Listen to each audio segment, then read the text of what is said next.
Hello everyone, welcome back to Charmed Rewind! Yay! Yeah! Phelan, it's a monumentous occasion today. We are talking about the first Antonio Sabato Jr. episode. Yeah, great duology. Yeah, we get to see everything that led up to the finale of that with the dreamer stuff. I got reminded of how dumb that was. It's so funny when you refresh yourself on how this all started and then they end it with like, he's a dreamer. He's a dreamer. You know, aren't all mobsters who hire assassins dreamers in the end? Her meeting is him trying to have her assassinated. You know, I kind of thought there was more of a like ambiguous love story in this from my memory. I'm like, oh, maybe it was like, you know, he was conflicted because he really cared about her. But then none of that was there. No. In fact, it seemed like he was, I mean, he said he was in love with the real Ms. Hellfire, so it seems like... He's mad about that, but at the very end, he's like, hey, you're hot. You're hot. Smile. Well, in case it wasn't obvious to anyone, the episode that we looked at today was Season 2, Episode 9, Ms. Hellfire. Quite a lot of firsts in this. Really set the stage for what Charmed would become. Annoying. We're still early into season 2. It's not quite annoying yet. No, but they're setting some seeds. Not going to spoil anything. I did think this was pretty fun. Mm-hmm. It's kind of dumb, but it was fun. It's pretty dumb. Anything else to say about this before we Let's get into it? Oh, I did actually. Before we get into the plot of the episode, I had something to add. This was in the trivia. Apparently, Bane, Antonio Sabato Jr.'s character, he was originally going to be played by Richard Grieco. Oh. But Shannen Doherty objected to the casting. And for once, apparently the other actresses agreed with her on something because they also were like, no Grieco. I don't know what happened there, if it was just his reputation or there's something else going on, but they're like, get him out of here. We need underwear model Antonio Sabato Jr. Please don't bring Grieco in. This Ricos of Grieco. I can't say if it would have been better or worse if this had starred the titular character from Sinbad, Battle of the Dark Knights. That's why she's just watching that. I will never work with you. Oh no, that was so bad. I can't. I don't know. All right, let's get into it. We open with Prue on the phone doing business. Haha. Business. She's so busy with business. She still works at Buckland's at this point. They haven't shifted to photography yet this season. And she's just a busy bee. Two of herself to do that. Yeah, they throw in lines about that, but it just makes no sense. No, none of this makes sense. It's a stretch. She gains the ability to astral project in this episode. So they have a lot of dialogue about, you know, being in two places at once. Wanting to be twice as fast, needing there to be two Prues to do things. But the way that astral projection works in this show is her spirit comes out of her body and then her body just sits there comatose basically till she comes back. So she can't do two things at once. She can do one thing in another place more quickly. Mm-hmm. And not even like I don't think she can physically touch stuff. I'm not sure if that changes. Maybe she can. I don't remember exactly. I mean, there wouldn't be much point to what she does with it at the end if she can't touch anything. I guess, yeah. I don't know. They don't clarify, and this would be the episode to clarify it in because they're introducing it to the audience. Yeah. But it's very confusing. Mm-hmm. Prue is apparently so super busy that she doesn't have time to go to Tybo. They're like, oh, Tybo, no. No Timebo. No Timebo for Tybo. And like...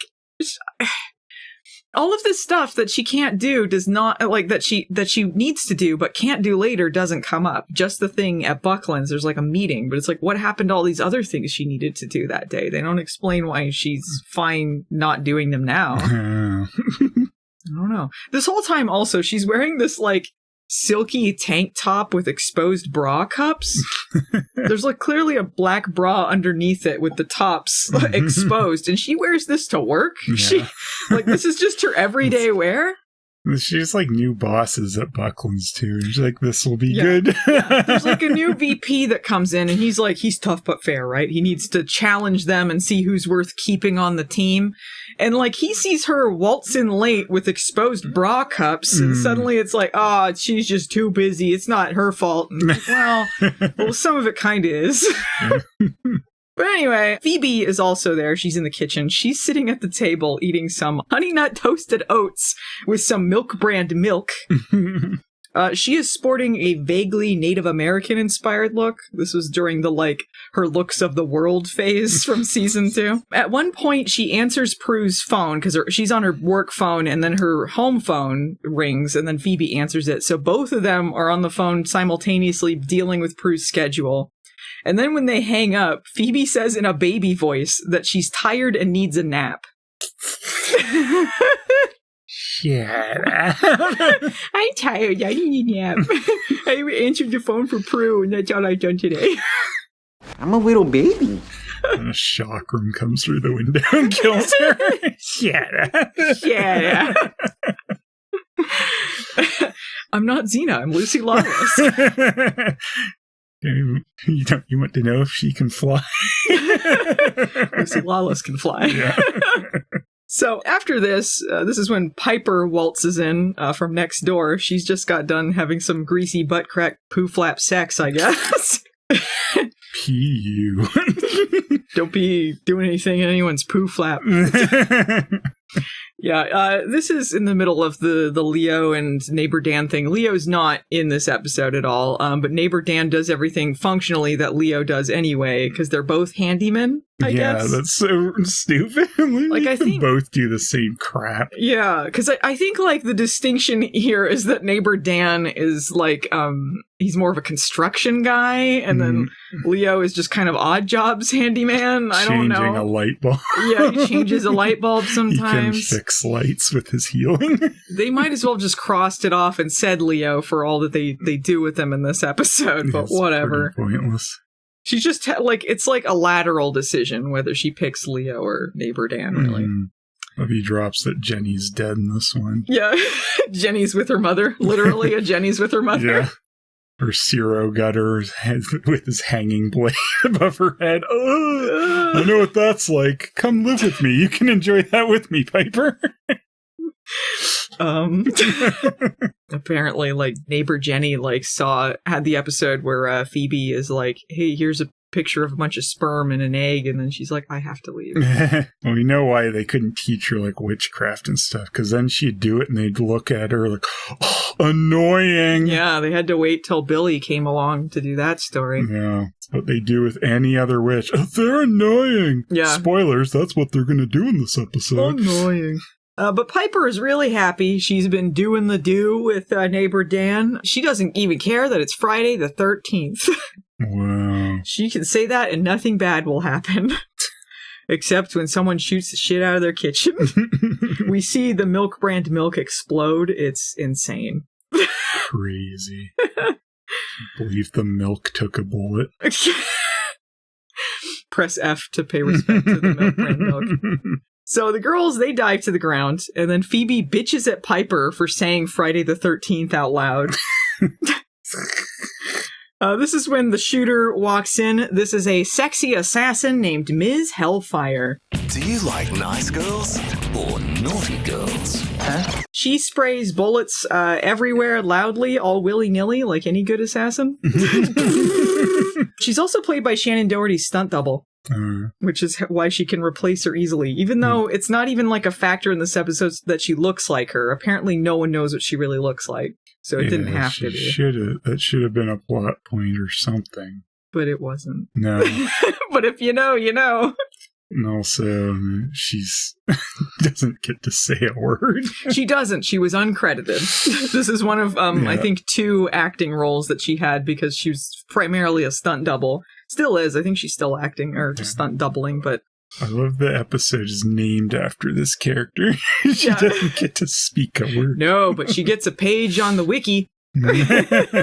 So, she comes inside and she starts spraying bullets at them, but then Prue telekinesis them back at her, killing the shit out of her. Brutally murders this mortal woman. She's not supernatural in any way. Yeah. Like, I guess we have to care a little bit because she's not a demon. Yeah, they have like a brief... Uh-oh! Oh, well. And then Phoebe goes like, uh-oh, I did boom boom in diaper.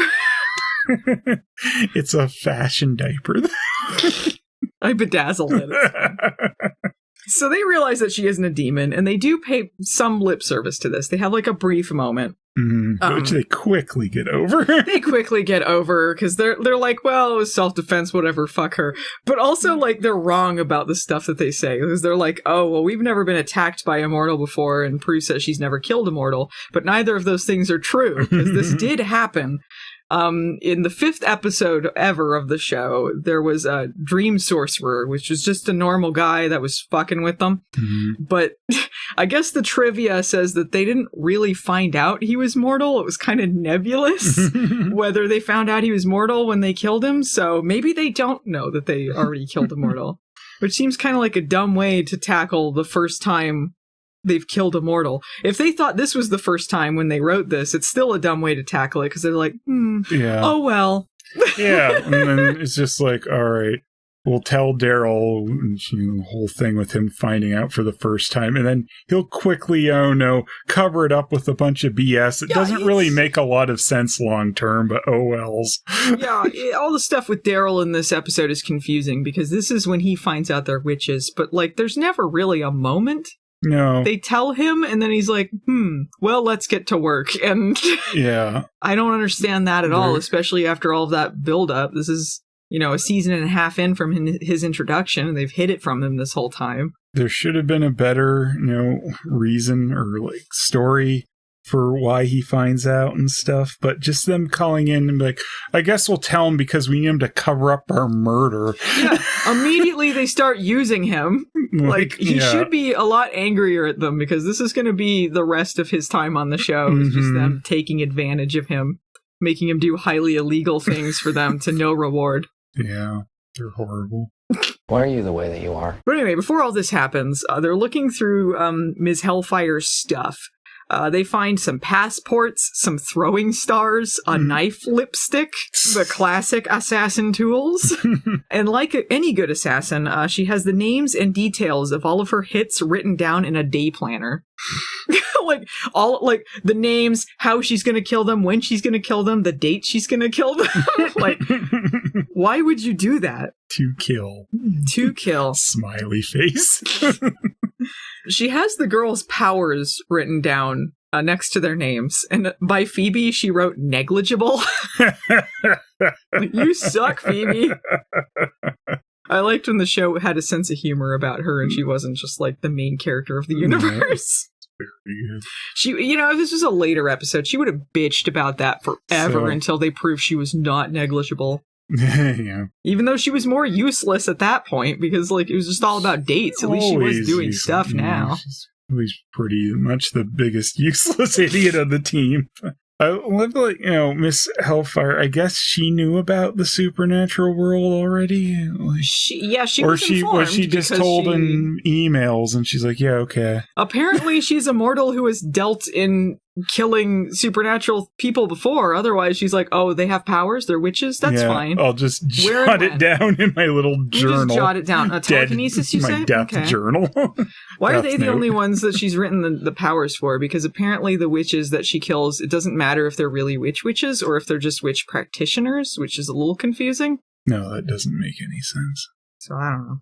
But anyway, before the girls are aware that this assassin knew they were witches, they called in Daryl, and he doesn't know they're witches yet. But for some reason, when he hears about an attempted murder, he just comes by himself. He doesn't bring...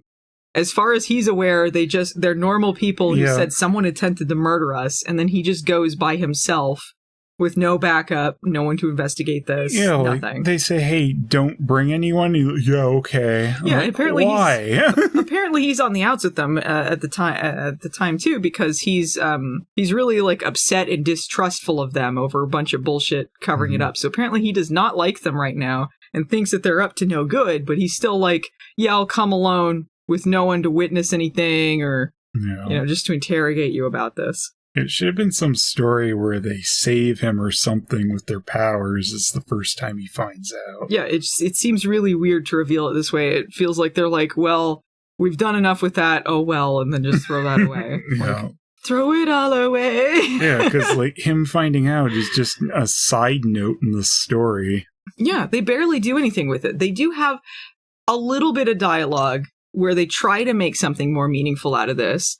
Like, when he's talking to Phoebe later, they're like, no, you can't come with us because we don't want anything to happen to you. And he's like, oh, you mean you don't want me to end up like Andy? So they're kind of having a moment there. But that's at the same time where they're like, well, we're going to leave you to babysit someone who is going, demons are trying to kill and leave you alone with her. So it doesn't seem like the thing they're saying they're trying to do. No. So I don't know. But anyway, Prue is like, well, we shot this assassin in self-defense because the only fingerprints you're going to find on her gun are her own. And Daryl's like, well, how does that mean? Well, how did you shoot her without touching the gun? And she's like, oh, I didn't think of that. By the way, we're witches. We got nothing. Yeah. And then when they say this, Daryl just goes, let me see the book, and then continues investigating with them. There's literally no dialogue after this about them saying they're witches. They don't do anything to prove they're witches. It's not like Prue telekinetically moves something to show that they can do, they could have demonstrated easily that they were telling the truth, but they don't, but he still believes them. Mm-hmm. I don't want to nose through this episode. He just goes I don't want to know. This is too much. I don't want to know. But it's nebulous as to what he feels most of the time. They pretend Miss Hellfire's body is this other witch that they save in a little bit. But, where does the body go between the point they have that other witch and now? I guess he comes up with some other illegal bullshit story about why this assassin died and covers it up for them? I don't know. Maybe he just said that the Halliwells killed her in self-defense and just left it at that. I don't know. But I mean, before they pretend it's someone else, he takes the body away now, right? They don't just leave it in their kitchen till they go and save that other witch. And well, yeah, he said he would call in some favors to put it on ice for a while. Says, this is someone who got shot and no one needs to know where I found this. He is extremely corrupt, okay? The thing you gotta know about Daryl is gets that investigated by Sheridan later and stuff. Daryl is very corrupt, and this was, to be fair, before the girls started doing this, because he knows who to call favors with and what to do to cover things up. I'll use my connections. I'll pull some strings. I love how ridiculous that is, because it's a body riddled with bullets, and yet somehow he can just bring that in and no questions asked. Yeah, he says that he's going to call in some favors and do this the same scene he finds out they're witches. It's like immediately they're like, we're going to join you on this investigation. But keep it low because we're going to investigate this on our own, cover this up. And he's like, sure, I'll call in some favors, put this body on ice. But this is they've demonstrated nothing to prove that they're witches, but he believes them and starts doing this. Yeah, and it's all just done way too quick and easy. Yeah. It's like the show didn't want to deal with that anymore. Mm-hmm. We've tried nothing and we're all out of ideas. So Phoebe's going to go with Daryl to find the other witch that they found in the list of people that are going to die. Because, by the way, 9 people are already dead. They kind of brush over the fact 9 people have been murdered prior to this because they're the sisters plus that one girl are going to equal 13, which is how many need to die. So 9 people have died. Meh. And while Phoebe and Daryl are doing that, Prue and Piper are going to investigate the assassin's apartment because she just left a security card to her apartment in her purse. Like a good assassin would. Yeah. But before they do that, Prue has to go to her meeting at Buckland's. This is hilarious. Lochlyn Munro is there. He makes fun of her. The new VP is really stern. Piper's whispering at her from the corner. So funny. So Prue finds out she's got to do this business thing with Lochlyn Munro. She's got to get so much money worth of stuff to auction off before midnight tonight, and then otherwise she'll lose her job. This stresses her out so much. This is when she learns how to astral project.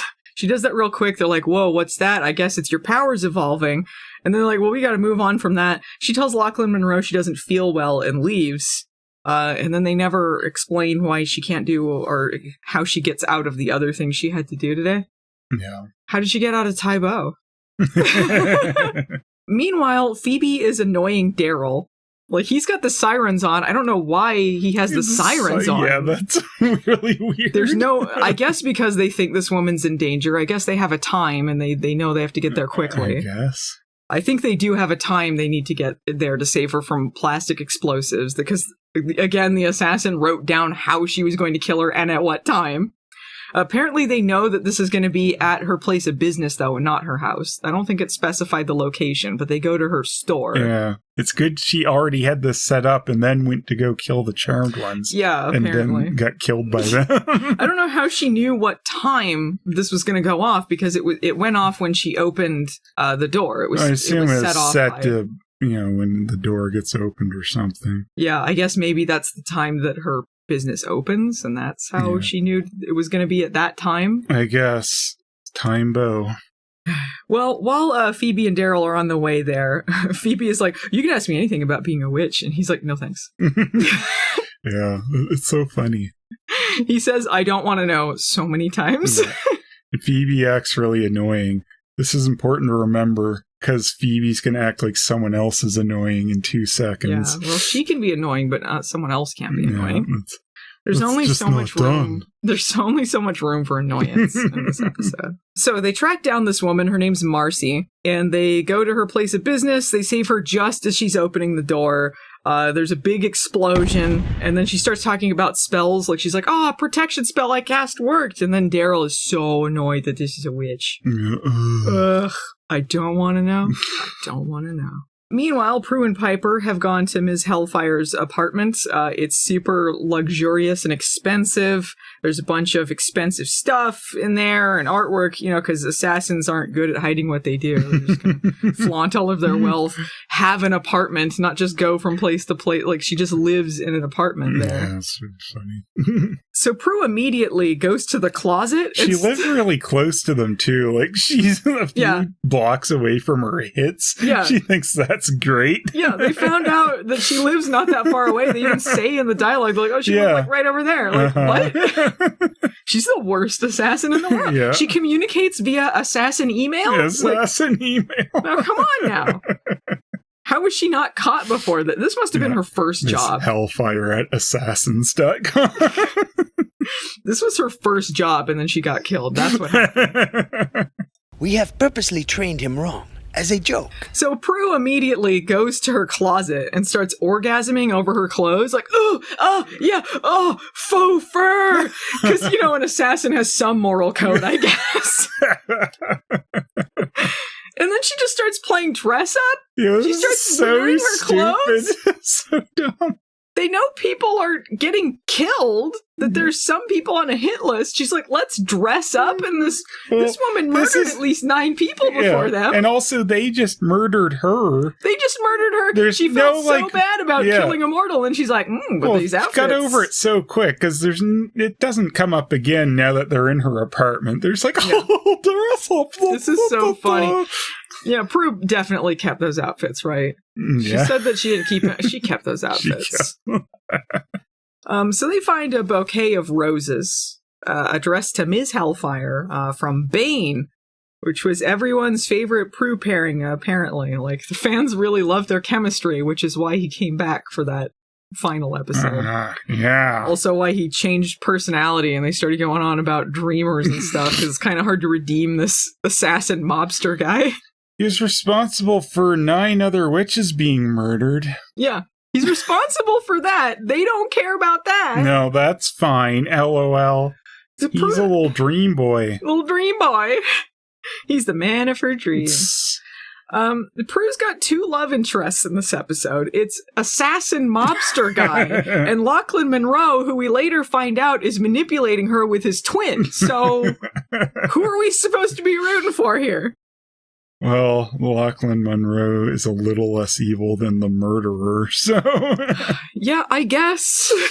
I guess in comparison, This is when some thugs enter with guns. They assume Prue is Ms. Hellfire since she's in the sexy outfit and in her apartment. This is a plot important thing that nobody has seen what she looks like because she wears disguises and stuff and only communicated with Antonio Sabato Jr. via, again, assassin email.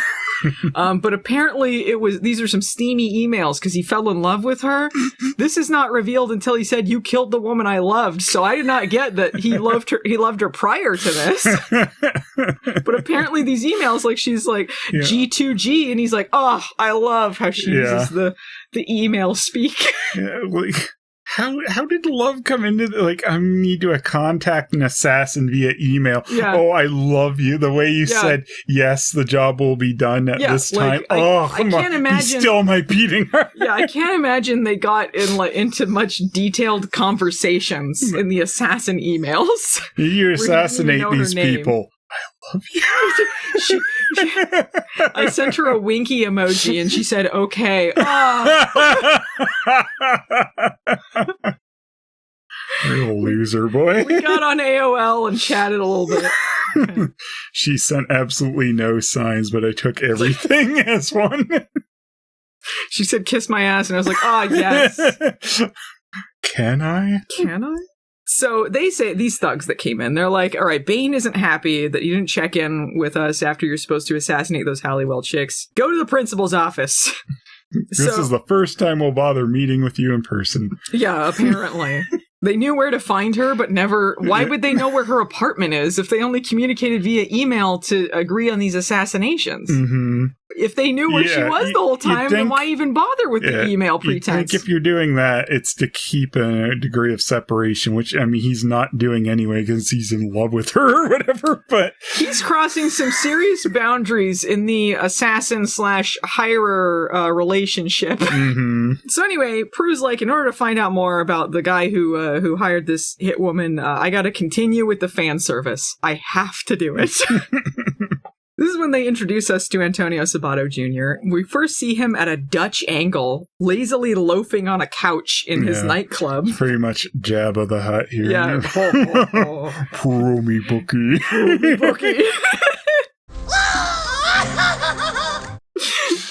Antonio the Hutt.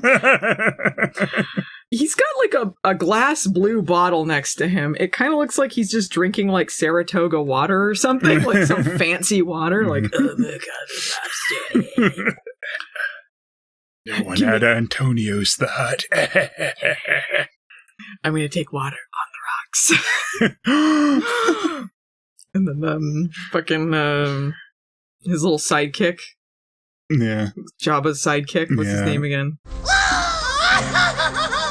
Salacious Crumb. Salacious Crumb. Who would be his Salacious Crumb, you think? Neighbor Dan? He'd be the Salacious Crumb? Who's the Salacious Crumb? That guy. The flunky guy? Guy. Like, he's going around like, hey! Yeah, I guess. Gives him more than he really has in the episode. That one redhead guy that's in, like, everything ever made. Mm. He always plays, like, some flunky somewhere. We were watching a movie yesterday. He was in it. Mm. So anyway, Antonio Sabato Jr., he sees Prue enter the club in a sexy outfit, and they might as well have added like a cartoon boner noise.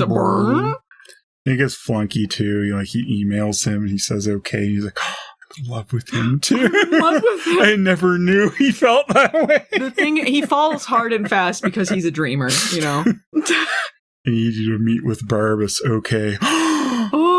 When you said okay, what I knew you meant was I love you. And then Barbas said, get to it. And I said, as you wish. The greatest love story of all time. So, this is when Prue has to kind of bullshit about what's going on. She's like, oh, I didn't have a good shot with the Halliwells. I'll get to it before midnight. Don't worry about it. In the middle of all this, who should call but Lochlyn Munro? And only now does he wonder why she ran off saying she didn't feel well. Like, clearly she said she was feeling weird and kind of looked like she was going to pass out or something. So I would think she needs to go home and rest or something. But surely you would have checked in before then. Mm-hmm. But he's like on his headset, like, gotta get to business stuff. Whatever. So she has to bullshit some more to get out of the call, and Antonio Sabato Jr. is like, no, I'm going to drive you home. Well, she also pointlessly astro projects in front of him for a second. She does, yeah. It really comes to nothing. It comes to nothing, but I love he has no peripheral vision, because it's like right in front of his face. The way he would see this out of the corner of his eye. He's not looking even that far away from where she pops in. And then after she leaves, he looks over like, huh? Oh, well. Maybe he saw her and he's just like, oh, I guess she has an identical twin too. Yeah. That just happens sometimes, you know? Just randomly someone has an identical twin that you never knew about. Assume that wasn't Prue. No. So anyway, Antonio Sabato Jr. is like, I'm going to drive you home. Hey, flunky guy, you should go talk to my boss. He'll be in the office. Just go in there and he'll appear. Apparently, this flunky guy does not know that Barbas, who has hired Antonio Sabato Jr., is a demon, that there are witches involved, that there's anything supernatural going on. He knows nothing about it, and it makes no sense for the scene to happen at all, except to explain some of the plot, apparently, to the audience. Yeah, it just happens so that the audience can be refreshed on what's going on, but, like, it just makes no sense that he would send his flunky, who apparently didn't know anything about what's happening. It's like, why would Barbas deal with him? Barbas should be dealing with the guy who's already dealing with. He's like, oh, I see, he's off on a boner trip, I won't interrupt him. Yeah, that's fine. I'll explain things at you like you understand what's going on, but clearly you don't, but it doesn't matter. I'll keep acting like you do.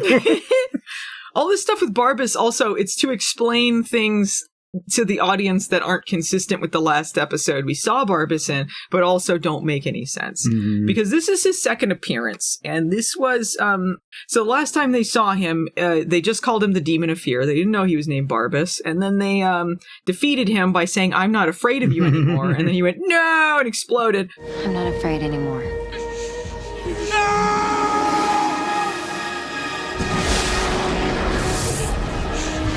And his whole thing was that every 1,300 years, he could come back if he killed 13 unmarried witches. But now he's back not 1,300 years later, significantly less time, but he just says, I made a deal. Yeah. And that's it. With who? Oh no, someone via email. Yeah. They probably fell in love with him. Yeah, barbas@hotmail.com. Can I leave hell, please? At elders. Can I leave at elders. And the elders are like, well, I mean, we are dicks, so I guess. Yeah. Okay. They okay. I didn't know they felt that way. This sounds kind of stupid, but didn't he make a deal with the elders when they put the girls on trial later? And he just said, come on. Yeah. I think they did make a deal with him later. Continuing of their relationship. Yeah, they never explain who he made a deal with, why, how, nothing. Just they're like, I don't know, he's back. Mm-hmm. And then he becomes one of the most recurring demons they ever saw after saying he could only come back every 1,300 years. Maybe he made a deal with Jenny and that's why she had to leave. Yeah. She was the greatest evil of all. He's still doing the same thing that he had to do before. Like, he's like, oh, I gotta kill 13 unmarried witches to stay on Earth, which is why he went to Antonio Sabato Jr. But it seems just like this is a moot point if he can just come back whenever, which he does later. I don't know if they even explain how he just continues to come back after that. He made another deal. I know that other deal didn't work out, but I got another deal. All right, deal upon deal upon deal. Well, we are in love with you because you said okay. They never explain also, unless something happened that I did not catch on to, why did he hire a human mobster to hire a human assassin to do this for him? And why does it count as him killing them if he just hired an assassin to do it? It's like two layers removed. Barbas is worried about the police catching on to him. He needs so many degrees of separation. Why did he do that? And why did Antonio Sabato Jr. agree to do that? What is he getting out of this deal? I don't know. Does Barbas have money? I don't know. He can't have been getting money in hell, right? I thought money is going to come up when he's talking to the flunky guy, but it doesn't. No, I guess he just threatens them. Maybe that's it. Do it or I'll make you spooked for a bit. Yeah, kind of tell you what your fear is and be like, oh, imagine if that happened. Pretty spooky, huh, folks? He does go like, hey, your greatest fear is that your boss is going to kill you with a gun. Here's a fake boss killing you with a gun, huh? Yeah. And then he says, pretty cool, huh? Pretty cool. I love that they got Billy Drago to say, pretty cool. Pretty cool. Huh? Cool. Pretty spooky, huh, folks? So stupid. Also, too, this was a thing that was pointed out in the trivia. So Barbas was only known as the Demon of Fear in his first episode. That's even in the Book of Shadows. He's just called the Demon of Fear. But somehow the girls know his name is Barbas in this episode. Yeah. Like later, they're like, "Oh, this is Barbas's doing." How'd you know his name was Barbas? No one ever said his name. Maybe there's like asterisks. You had to check the appendix and say, Demon of Fear's name is Barbas, by the way. Barbas. They didn't read the fine print. So anyway, this flunky's been brought up to speed. And while Prue is pretending to be an assassin and Phoebe is saving witches from explosions with Daryl, what's Piper doing? Having neighbor Dan assess the damage to their windows. This is where I wrote, why are both of her love interests handymen? So I did think about that while we were watching it. Why are her love interests alive? Why are they alive? She has explained this by saying that there was a drive-by, and then neighbor Dan's like, what makes you think this was a drive-by? Like, I don't know, because someone drove by and shot up the windows? Like, it's not that hard to explain that. And he's like, oh, yeah. Well, while we're putting up some temporary windows, why don't you and your sisters move in? Or just you. You could move in. How about you move in with me? I love you hear a drive-by happen, the house beside yours, and you're just like, oh, yeah. Yeah, wouldn't you be worried about getting shot up yourself? And why would they be more safe in your house? You're next door to them. They'll never find us in the house over to the right. Wait a minute. No one has peripheral vision. Just like that assassin. She's like, I live a few houses down. They'll never track my murders that I do to my neighbors to me. Oh no.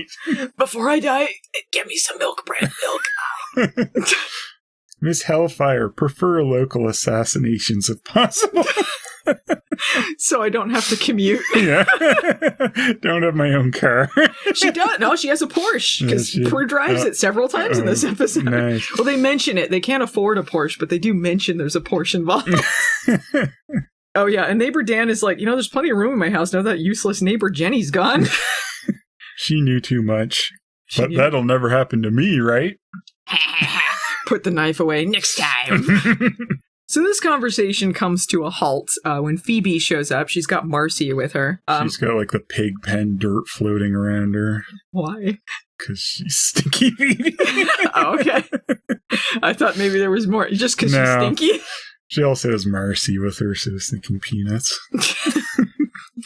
Marcy, by the way, she's played by prominent voice actress Hynden Walch. Mm-hmm. Some people might recognize her. She's Starfire on Teen Titans, and she's on Adventure Time. She's also in Groundhog Day. Was she in Groundhog Day? You look it up. Mm-hmm. Who'd she play in Groundhog Day, do you know? Debbie. She's the couple that gets married that Bill Murray helps with their relationship. Okay. Well, everyone keep an eye out for her. She is annoying everyone in this episode. It's like she's not even doing that much. Like sometimes she's a bit, singy or... Yeah, she's kind of like hippy-dippy and kind of like super excited about she's trying to cast spells to protect people, and they act like this is the most annoying thing in the world. They're written like they're people that don't believe in magic, so it's like, oh, I'm skeptical of this person going around and be like, I'm casting spells. Like, silly, right? She loves this new agey magic stuff. Meanwhile, they do all the same shit. Her spells don't sound any worse than their spells. Half of them are like, fiddle-dee-dee! Get Barbas away from me!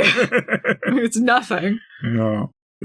They're written so annoying with them acting like she's annoying. Yeah, like they're acting like she can't really cast any spells, even though she can't. Like, witch practitioners can, but it's also very confusing to say that she's a witch practitioner. Mm-hmm. So she's like, so they're able to freeze her because they make a point out of saying good witches can't be frozen, like warlocks can be, but good witches can't. It's whatever. They can be frozen by Piper's powers, but they can freeze her because she's a witch practitioner. So she's not enough of a witch that she can't be frozen, but she's enough of a witch that it counts for the 13 witches killed for Barbas to come back to Earth. Yeah, that doesn't add up. None of that shit makes sense. I don't understand at all why they did that. Like, if she counts as a witch for his stupid list, then she shouldn't be frozen.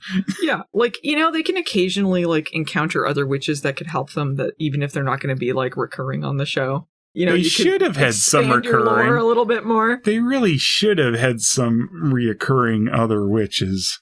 Yeah. Besides Billy, and there's Cinder Billy. Yeah, not someone who's just their whipping witch. Yeah. They could have done a little more, but they don't. So, yeah, Piper is annoyed and freezes Marcy, and then Phoebe finds out... The fact she just comes in and immediately freezes, like, shut up, Piper. She's annoying. She'd blow her up if she had those powers. Now let me proceed to have a conversation with the most annoying witch of all time. Oh, yeah. They start talking, and then, like, Piper is like, oh, yeah, Prue's pretending to be this assassin right now, and she's, like, talking to this mobster or whatever. And then, she's got the astral projection powers, and Phoebe is like, oh, assassin. Oh, she's got new powers. I hate her. That's not annoying. I hate her. They should have played that clip at Prue's funeral. I hate her. Listen to Phoebe, not be annoying. Oh, that stupid Marcy, she's trying to cast a protection spell. Freezer. Meanwhile, we got this flaccid romance going on between Antonio Sabato Jr. and Prue. I don't know why, because again, it seems to be she just finds him hot, because otherwise there's no redeeming value to him. Mm-hmm. He doesn't try to redeem himself till the next episode. He doesn't do anything that indicates he has more of a heart or there's more to him than that. Just, he's got her a bunch of flowers and some jewelry and stuff, and then they make out. Yeah, he does nothing even remotely redeemable in this. Yeah, there's not even a little bit where he's just like, hang on, we've taken things too far, because he's, again, been responsible for 9 people dying so far. Yeah, he contacts assassins, he has people killed all the time, apparently. Yeah, it's not like there's even a moment where it's like, oh, he tries to save Prue because he cares about her, and maybe it's room for him to redeem himself. Like, that never happens. He's just like, yeah, I'll kill her, whatever. Like, he's gonna shoot her before the ending, and then all of a sudden it's resolved because Barbas is gone. Like, well, why? He was gonna shoot her the last time why? And he's having her killed at the beginning of the episode. He was, but like after he knows her, as a person, I guess. Like, there's no feelings there. Like, Barbas goes shoot them, and then he's going to do it, and then he gets frozen. And then, like, they're cool because they killed Barbas. Never got to know her that well. He's got to know her cosplaying as Mrs. Doubtfire. Yeah, so that's also why this romance they don't sell it very well. And why in that second episode is like, why is any of this happening? Because they're dreamers? Like, this doesn't make any sense. I dream of being a better mob boss. Yeah. Next time I'll have you assassinated properly. He was a dreamer because he was having a house built. So it's... He wanted to have a big house. He wanted to have a big house. Don't we all dream of that, I mean, hashtag he's relatable. A horrible murderer, but he did want to have a big house, so I guess he's pretty nice. He was building a mansion with his mobster killer money, so, I mean, hashtag relatable, isn't it, right? What a nice guy. All of this must have happened because they ran some, like, poll on the WB website, and then they were like, yeah, Antonio Sabato Jr. was hot, bring him back. And that must have been some stupid shit where they're like, they loved him because he's hot, and fans liked that. Because otherwise, why? It's horrible.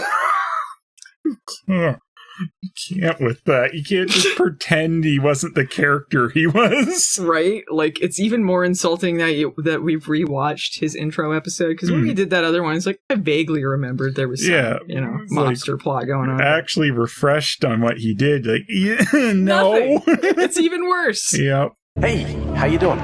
Good to be evil. So anyway, Barbas and the flunky guy, they're off doing stuff because, I don't know, Barbas doesn't want to interrupt Antonio Sabato Jr., so he's going to hang out with this guy. Yeah, oh, that's okay. I don't want to bug Mr. I Fall in Love with absolutely everyone. I won't interrupt him because he's a dreamer. I didn't know he wanted to build a big house. Respect. That's what I'm gonna do with my time once I fulfill my killing witches thing. I'm gonna settle down on a farm after this. I think Prue and Barbas should have gotten together, actually. I think they had some good chemistry. If they found out Barbas wanted to build a house, I really think there's room for those two to get together. They should have brought the Barbas over from the mirror world, the the demon of Barbas, love or whatever. Yeah, and then had like something going on there. I think it really would. Billy Drago would have been been like, yes, now is my time as a romantic lead to shine. Anyway, so Barbas and this flunky guy, they go over to the morgue to confirm that Marcy is dead, because at this point, Daryl has replaced, has put Miss Hellfire's body in there and said that it's Marcy because Prue has told Antonio Sabato Jr. that he killed her. Yeah. It's like, this isn't Marcy, this is Peppermint Patty. I don't know why saying that was her was going to help, because that would be assuming that Antonio Sabato Jr. or anyone was going to check that she was actually at the morgue, and if they did that, they would see that it's not her body, which is what happens. Yeah, and you'd think they would, if they did it for that reason, that they would have someone there to catch them. Yeah. But they don't. Well, there's a guy at the morgue, and then they, like, get him to go away. Someone who works at the morgue. There's someone who works there, yes, but there's no cops or anything. No. And then they get rid of this guy real quick with Barbas's powers. And then they find out that it's not Marcy there. And they think that this must be the real Miss Hellfire because she looks sexy and she's got the typical assassin's uniform, so it must be her. Meanwhile, Prue just goes home.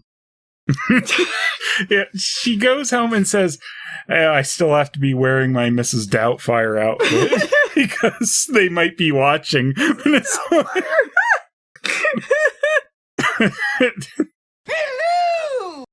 You can forget that one scene where they're walking in, but she's not in the outfit, and then she's like, "Oh no!" She puts a cream pie on her face, and she goes, "Hello!" There's the milk on her face.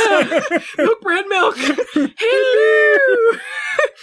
She goes, "I'm still dressed up this way in case they're watching." It's like, but they would see you then walking into your supposed target's house to hang out and not kill them. Yeah, that might be suspicious. She says, I didn't want to jeopardize my cover. How does this not jeopardize your cover? You drove her Porsche to your house and walked in. This would have been the perfect opportunity and reason for her to use her astral projection power in a way that made some sense so that she doesn't have to walk into her house under her disguise as Mrs. Doubtfire and just project herself in and have a conversation with them that way. Yeah, it's weird to set that up and then not do that. I know she doesn't know how to use her powers that well yet, but like, why did you set it up and then do that? I can only use this power for dumb. Also, even if she wasn't going to do that, why didn't she just call them? It's not like if they were like, I don't know, bugging the phones, they wouldn't also tail her Porsche. Yeah. Like, if anything was going to be compromised. She thinks they might be watching, so she still has to be dressed up. Yeah, why would she? Why? If they were watching, they would see. It just makes no sense. Yeah. I'm like, oh, well, that's fine. I guess she's just going in to pal around with them a bit before she shoots them. They're buds. So during this conversation, they're like, yeah, this sounds like Barbas is doing. Again, how do they know Barbas' name? This is the first time they're like, yeah, Barbas. Why would they think he's back? Yeah, the last time they vanquished him, he was supposed to be gone for 1,300 years, but they're like, nah, he probably made some deal and he's back. Seems what happened. Yeah. We read the script. It said also an asterisks on his page. It said like, oh, by the way, he can only come back under only every 300 years, except if he makes a deal. He likes to make deals. Yeah, he likes to make deals. Watch out for that. He might come back like immediately afterward. Yeah. It might be a little less than 1,300 years. 1,300 years might go by really quickly. Yeah. And then Prue is like, all right, I can't be here long. I got to go back to Antonio Sabato Jr. because he's expecting our bodies by midnight. They got to do this all before midnight because it's Friday the 13th, and that's when Barbas has to kill all of them, or have someone else kill all of them, apparently. But as she's going, she's in a hurry. Phoebe's like, oh, you sure not having fun just playing pretend? You're having a little bit of fun playing an assassin here. And that's like part of this episode, that she's just like having fun playing a sexy assassin. But like, she also really does have to leave because like time is crucial here, and someone's gonna murder them if they don't stop this. So maybe now's not the time for this conversation. It's not. And they're like, wait a minute, you can't face Barbas alone because like he's the fear demon. What if he taps into your fears? And then Prue's like, well, I already conquered my fear of drowning. It's not like I have more fears, right? It's not like he's the literal demon of fear. I think I'm fine. No, it's all right. He finds a new fear for this one. Yeah. Prue has mere hours left before in fact, she has to do it by 10 o'clock because Antonio Sabato Jr. is like, make this 10 o'clock, that way I have time to finish the job if you don't do it. Otherwise, I'll turn into a pumpkin. You'll turn into a pumpkin. So Prue has mere hours left for this. So this is the perfect time for her to change into an even sexier leather outfit with a fur coat, wrap-around peacock feather necklace, a long elaborate ponytail also with a wrap-around thing that will take forever to put in place, and body glitter. Yeah. All this so she can walk in slow motion toward him at the club. Like, the super fucking fan service. But Antonio Sabato Jr.'s footage was not filmed in slow motion, so he kind of like jankily turns toward her in the middle of all of this. She looks great, and then him like But the idea too that like this is Miss Hellfire can never dress normally. No, she has to wear like a bikini top and like legs with like cutouts on the sides. She leggings. has to be as suspicious as possible. Yeah, she has to look extremely suspect. Yeah, that's why in the middle of the day, someone who stands out immediately. So if you saw her, you'd be like, "Yeah, I'm not going to forget that weirdo." Yeah, that's why she was wearing like a club outfit in the middle of the day to shoot the shit out of their house. No one noticed any of this. She's raving in there. Sure, Bane's a murderous mobster, but Prue is fine with sexy dances and makeouts with him. And she's like, "This is fun. I love it." 9 witches died. I don't care. It'll turn out to be okay when we learn that he's a dreamer later, so it's fine. He's gonna build a house on top of their corpses. Aww. Yeah. Aww. So this is when Flunky Guy shows up in the middle of their dance. He steals Antonio Sabato Jr. away, and then Prue's like, "I'll just start sexy dancing with this other guy." She just takes one of the extras like, "Yeah." Was I supposed to be doing anything? Yeah, why would... Even if she has no sense of priorities, why is Antonio Sabato Jr. like, the night is young, no hurry on this. Mm-hmm. No hurry on this assassination. Let's do sexy dances at the club. So this Flunky Guy, he's like, "Hey, I think that the real Miss Hellfire's dead and this is a fake." And at first, Bane can't believe it. Like, "No, not my sweet, innocent lady I fell in love with via email." Meanwhile, Marcy is annoying Piper and Phoebe, and then Piper freezes her again. These jokes keep getting funnier. Yeah. This is when Neighbor Dan shows up with those temporary windows. This is inconvenient, but it's always time for Neighbor Dan. It's been half a day. Has she decided to move in with him or not? Like, come on, get a move on with this. I love he's like, "You can take your time, but hey, have you decided if you're going to move in or not?" Yeah. Since the last time I showed up today? You have an hour to decide. You have an hour to decide. Piper is like, "I have not decided, but we'll have a greasy makeout." Mwah! Anyway, stick your face in the window and see if there's a drive-by. He knew too much. Meanwhile, Antonio Sabato Jr. and Barbas confront Prue. Barbas is like, "I know what you look like. Hey, you're one of the charmed ones." And then this is when Bane says the one line, I did the most with, so of course I'd recognize you. That's true. They were the greatest enemies. This is when Bane says the line about, "You killed the woman I loved." This is the first time this has ever come up that he was in love with her before Prue came in impersonating her. What are they talking about? Bane, via your last email, you hired me to assassinate some witches. Please stop with the love emojis. Can you quit putting kiss emojis in there, please? And peaches and fucking eggplants. So anyway, somehow the Demon of Fear is able to tap into Prue's fears. Didn't see that one coming. It's like, it's not drowning anymore. It's your sisters being killed. Yeah, he says her fear is her sisters being killed. So then he plants the idea in her mind that some demons have impersonated her sisters, but are still planning to kill them, because she seems to think they're not dead yet, but these imposters are trying to kill her sisters. Mm-hmm. So I guess he's able to plant that idea in her mind, so she goes to kill the other two. Yeah, seems like that's pretty useful. He should do some more stuff like that. Yeah. It seems like kind of a stretch from the fear thing to be like, now there's these imposters, go kill them, but I guess he's able to do that. Apparently. Back at the manor, Phoebe and Piper have called Daryl in to babysit Marcy for them. Like, they're like, oh, we're going to go see what's going on with Prue because she hasn't checked in. You do babysitting because she's annoying and we don't like her. Daryl's Thanks for covering up that murder for us. Oh, good grief. Yeah, this is when they have that conversation about, like, we don't want you to end up like Andy, but also, like, go take care of this woman who demons are trying to kill alone. Stick your face in the window and see if there's a drive-by.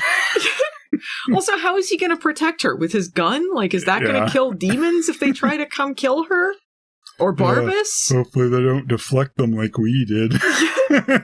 Like, what if, like, Barbas showed up and just made Daryl think that he had to shoot Marcy? I mean, like, anything could have happened. Yeah, it would have been really easy, according to this episode, for him to do that. Barbas is fucking useless in this episode. They seem to think he can do anything, but he just sits around staring at a clock. Yeah, hanging out with the lackey for some reason. Yeah, I don't know. So, Piper and Phoebe, they go over to Ms. Hellfire's apartment to go find Prue, because apparently they knew she just went back there and isn't doing something. She tries to kill the shit out of them. And so then they run up to, like, a balcony or the roof or something. They hide in a bush, and then Phoebe gives their position away by sneezing loudly.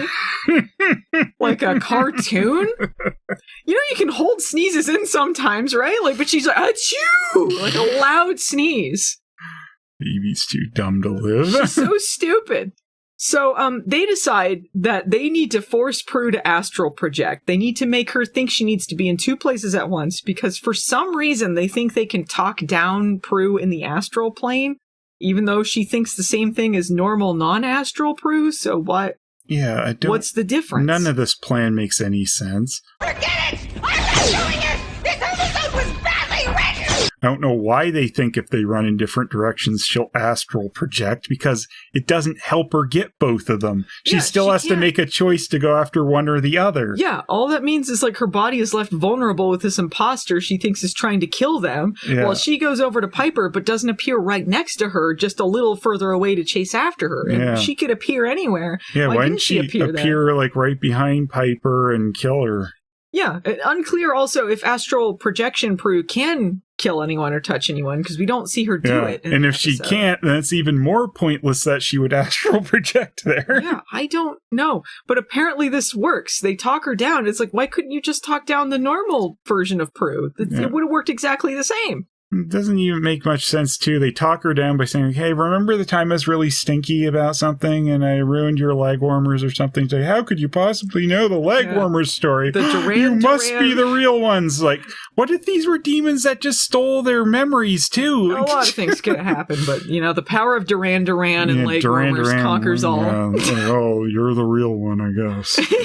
So once they've talked her down, Piper's like, hey, how about we just wait till midnight, and then Barbas is going to go away on his own anyway. He'll turn into a pumpkin. Yeah, he'll turn into a pumpkin, even though he could try to kill other witches. There's no reason he has to kill the charmed ones. He could just found 3 other witches and done that, but he doesn't. But Prue's like, no, he'll know the rules. He'll know that we're not really dead, and he'll find us, so we have to find him first. But what's Barbas doing? He's sitting there staring at a clock next to Antonio Sabato Jr., and he says, if they don't show up, I'm going to spend my last 2 minutes here killing you. So apparently he's not going to go after them. He's just going to give up. So he was just going to wait till he died. They could have waited till he died and it would have been the same. Yep. Why doesn't he go kill anyone else? Like, he's just sitting around the whole episode like a dum-dum. Mm-hmm. He's their greatest enemy. They say he's their greatest enemy. And he starts arguing with Antonio Sabato Jr. This is while the audience is left to wonder, like, why he hired him in the first place to do all of this. The girls show up and they freeze them, but then they unfreeze Antonio Sabato Jr. so Prue can fling him and then unfreeze Barbas because it's midnight? Why did they do any of that? Yeah. What happened to Salacious Dumb, too? I don't know. I think he got away. He just got Unless something happened I forgot about, I think he just lived. He got away scot-free. Free to kill more. So the girls found Barbas so he wouldn't find them, but then it was already midnight anyway, and then he goes, no, and then disappears like he did last time. He does a little spin this time. Yeah, they do it a little bit fancier of an effect, but does not make it any less lame. Spin. It's like he's transforming into Wonder Woman. Wonder Barbas. So Antonio Sabato Jr. is like, yeah, I'm going to prison, but I'm going to think about this because I respect your style. before they froze him, again, he was going to shoot them. Barbas is like, shoot them, and then they freeze. So he has no connection to Prue whatsoever, and he's just like, actually, I respect your style. Smile. Yeah. I'm a dreamer. They smile at each other. What changed between the two of them? What happened that we didn't see? Yeah, nothing. Apparently she killed the woman he loved. So he goes to prison and then does his episode and presumably died after the end of that one. Yeah. He got buried under his house. Yeah. So later at the manor, Piper and Phoebe are admiring the new windows that neighbor Dan put in. But Piper's still not moving in. Suck it, neighbor Dan. Meanwhile, there's a drive-by. I got what I wanted. I don't have to pretend I'm going to move in with him anymore. I'll give him some pity sex, whatever. You're crying in your empty house, loser. While the scene's happening, Piper's got like these braids and beads in her hair. Kind of an unusual Piper hairstyle. A little more elaborate than usual. Must have been Phoebe putting that in. She probably did her hair for her. Prue comes in on the phone. She's wrapping things up with Daryl. She's like, yeah, Marcy can fix up her store selling one of those rings that came from the assassin or whatever. Everything's fine with Daryl. We don't need to see him again or wrap up any of this.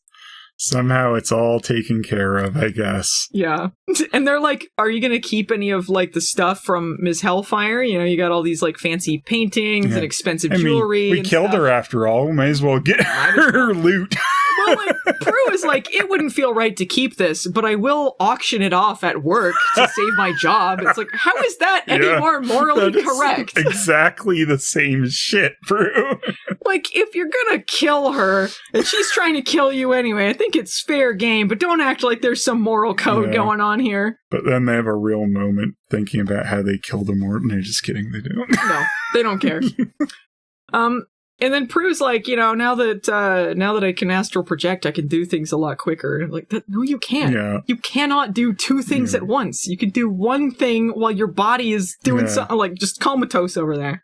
Doesn't even seem like she can hold the astral projection for that long. So even if she cut out, like, traveling somewhere sometimes, it doesn't seem like it'd save her that much time. No. But Prue has to say that she learned a lesson. She learned something. By pretending to be an evil assassin, seducing a mobster, and putting them all in danger, she's learned she needs to let loose and have fun. She's learned she needs to date Lochlyn Munro.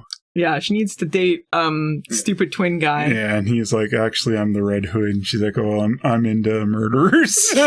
Oh, I love it. That's even my more. type. Yeah. That's what the name was, right, in Riverdale? The killer name. The Red Hood? Was that the killer, or was that the name that Archie took when he was the vigilante? He might have, that's probably his vigilante I think the Red name. Hood was the vigilante name, because the red hair, Red Hood. Yeah. I don't remember what the killer's name was, but he was the serial killer with the serial killer gene. The Betty father murder. Yeah. Spoilers! Riverdale spoilers. Yeah, You're going to jump into that. Don't watch the last season. Nothing happens. We'll save you a lot of time. Yeah, I love she learned to have more fun. This is a great lesson to take away at the end of the episode. She first killed a mortal and all these people died and they've met the fear demon again and all that. Let's have fun. More fun. Yeah, that's when Lochlyn Munro and his frosted tips show up at the door, and then Prue's like, no, I made all this money with my ill-gotten gains. Yay! Let's go have a barbecue. Yeah! Bye! I know this house we can go to. Yeah! I'm gonna play dress up. Woohoo! Kind of an odd happy ending, but all right. That's the end of Ms. Hellfire.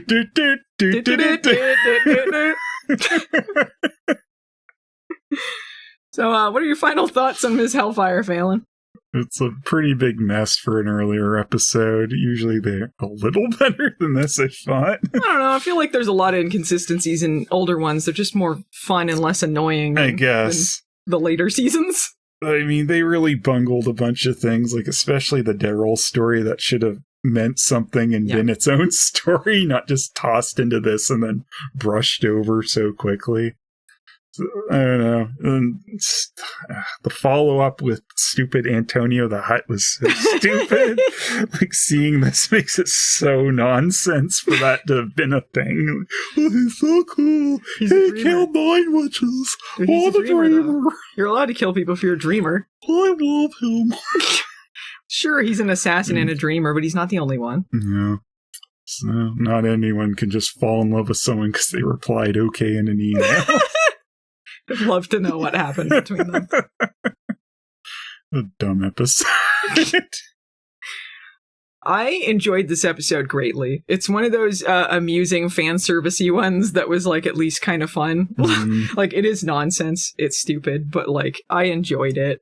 Yeah, I mean, it's way better than later episodes still, but I mean, there's a lot of dumb in it too. For sure. They skimmed over a lot of things they really shouldn't have, but at least like it's enjoyable. So that's what I thought of it. Hey, Phelan, who's your car man? And who's your Margoyle? Carman is going to be the milk that got shot. Died in the line of duty. Yeah. Was a hero and took the bullet. Margoyle is going to be Piper, but mostly Phoebe. They're kind of a tag team, but Phoebe's the main one for them acting like this witch is annoying when they're so much more annoying. But mostly stupid Phoebe. She's annoying. She wants to do witch things. We don't want to listen to anyone else. Shut up. It's like, why don't they try to form any connections or anything? Expand their dumb little witch world? Nah. Act like little pricks. Hate them. It's like Prue maybe did some dumber things, but I don't know, that annoyed me the most. Well, I think my Carman, it's really difficult to pick a Carman because even characters I liked in this episode bungled it a lot. There's a lot of real dumb moves. Yeah, I think I'm going to give it to Prue, even though she could easily get the Margoyle. Because, like, Prue, she was dumb, but, like, she was getting things done, you know? She was the one moving stuff forward. She was doing a fashion show. She learned to let loose and have fun, you know? All right. I don't know who else I can call a hero in this episode. Who wasn't dumb? Everyone was kind of dumb. Everyone was dumb. Yeah. I don't know. I'm just going to say it's Prue. I'll stick to my guns on that one. All right. I think the milk was more heroic. My Margoyle is going to be Phoebe. Because that sneeze thing. Fucking ridiculous. She could have held that sneeze in. She's too dumb to live. Big loser. Yep. All right. Well, anything else? Nah. All right. Well, if you guys enjoyed this podcast, we'd appreciate it if you liked, subscribed, or reviewed wherever you're enjoying it on. You can find us in audio form wherever podcasts are enjoyed. You can also... What? This is Peter. Oh, okay. Just a message. Peter, you messaged him right where we were recording. He's upset. James and Mary aren't even married.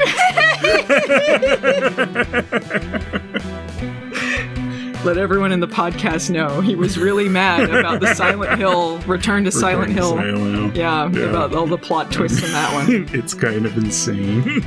Stupid. You can see our review of Return to Silent Hill on Phelan's channel.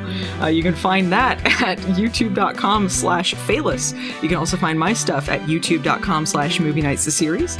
If you'd like to support us on Patreon, see the videos ahead of time, vote on polls for Charm Rewinds, you can find me at patreon.com/Movie Nights and Phelan at patreon.com/Phelous. Thanks to Peter Hunter for editing the podcast and messaging Phelan about Return to Silent Hill while we're recording. And thanks for the amazing theme song. You can find him at Pretor Hunter on most social media and also on YouTube. You can also listen to his podcast about the Twilight Zone with his wife called The Monsters Are Due at themonstersarduepodcast.com. What hashtag should we use, Phelan? Hashtag milk in the line of duty. Hashtag Antonio the Hut. Hashtag salacious dumb. That'll do us. That'll do us, folks. We'll see you guys next time. Bye, Charmanders.